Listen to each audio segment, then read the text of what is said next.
Hi, I'm Russell Sturgis. Welcome to my home. It's too windy to be outside today, and so I've decided to do my new awareness blog here in my very own kitchen. And the reason why I'm sitting next to my kitchen is that I'm going to be talking about food and consciousness as it relates to food today. The blog actually started out to be about the whole notion of choices, and that whenever we're put into the situation of having to make a choice, that in fact it's a values decision. So in other words, any time where we get to choose between two things, we're either consciously or subconsciously or unconsciously making a choice based on what it is that we value. So we will always make the choice for something that's going to serve us in terms of what we desire and therefore what we value. And so, and as I've just alluded to there, for many of us it's subconscious. In other words, we've programmed a lot of our choices, so it makes it easy. More than that, it becomes unconscious. So in other words, we don't even realize sometimes the choices that we're making, and there has been no point at which we've programmed those choices. So I talk about all of that in the actual blog, and I'd like to invite you to go and read that so that you can gain those insights. I would like to address the very last sentence that I wrote in the blog, and it's a quote from Matthew in the Christian Bible, and I've sort of put it into a little bit into modern vernacular, but I'd like to read this to you and then sort of discuss this concept. Jesus is writing this to his followers, to his disciples, and he says to them, "Not that which goes into the mouth defiles a man, but that which comes out of the mouth, this defiles a man. Those things which proceed out of the mouth come from the heart, and they defile the man." So he starts out by saying, and he's quite clear, that it isn't what goes into the mouth that's defiling somebody. So he's saying that ultimately it's not the food that's the issue with the quality of the man. That in fact what he's saying is it's what comes out of the mouth, and in fact he then goes on to state that what comes out of the mouth comes from the heart. And it's this whole idea that what's in the heart is in fact the thing that's responsible for defiling or making us unwell, ultimately. I have carried weight most of my life, and there was a time over a decade ago where I was nearly 145 kg. And now I sit comfortably under 100, which is a much more comfortable place to be. And over the last probably 20 years, but more so over the last decade, as I've gone through this process of losing my weight through awareness, I realised that most times when I talk about weight to people, they'd say, "Oh, weight's about putting in a defence mechanism. It's a way that people can defend themselves." And I beg to differ, having somebody who's been there.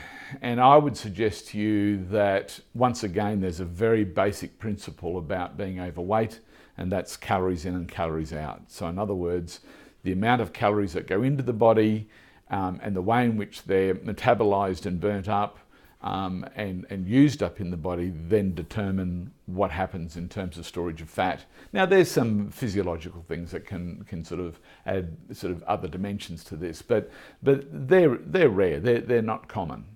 And so at the end of the day, it's about the amount of food that you're eating and the type of food that you're eating. And what I have been able to observe in the years where I was struggling and having difficulties around management of weight is that I tended to use food as a way to fill the empty space.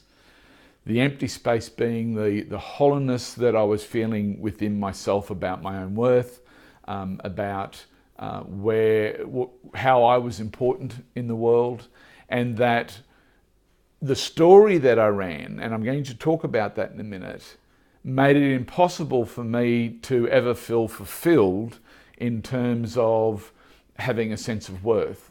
And that lack of fulfillment meant that there was a huge emptiness. And the one place that I resorted to getting comfort around that, to being able to fill that empty space, was to go to food. And of course, invariably, when you're wanting to be nurtured in that way, then you're going to go for food that tastes really good. You're not certainly going to be choosing food that doesn't have a good taste if you want to be nurtured. And so, needless to say, that saw me eating fats, and that saw me eating refined carbohydrates. And of course, they're high in calories, and the consequence of that is that I ended up with too many calories going in, and with the lack of exercise and the sedentary lifestyle, not enough going out. And of course, there's only one way that things can go, and that's out. And that's how I put on weight. But nothing about that was about wanting to put on weight to defend myself, to protect myself. It was all about the fact that it was a way of comforting myself. And I think that for most of us who have struggled with weight, and those of you who are dealing with weight issues now, that much of what goes on is about the fact that you choose to eat food in a way that nurtures and comforts. And that comes from what's going on in the heart.